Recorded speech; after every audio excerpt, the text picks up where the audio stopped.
Hướng dẫn em làm cái chữ Phúc Lộc Thọ theo một bát nha. Bây giờ mình vẽ một cái hình chữ nhật theo đúng kích thước. Rồi mình bút rồi dày ra 17 ly thôi. Và mình định vị nó.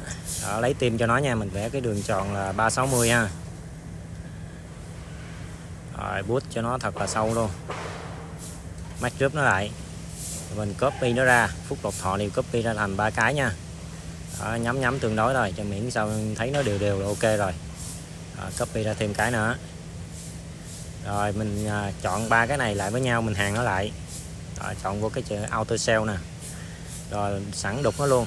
Đó, mình được 3 cái vòng nó rỗng ruột bên trong nha. Và mình lấy chữ Phúc Lộc Thọ ra. Đó, mở bảng DC mình lên và lấy chữ Phúc.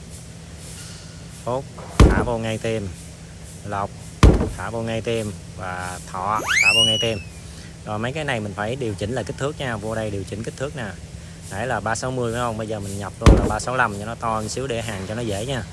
365 365. Ok, và bây giờ mình nổ nó ra. Đó, sau khi phá khối nó xong rồi mình mới hàn nó lại, auto cell nó lại. Đó, rồi tô cho nó một cái màu để cho dễ nhìn. Wow. Dán nhãn lên và lụm nó thôi. Ok, chúc các bạn thành công nha.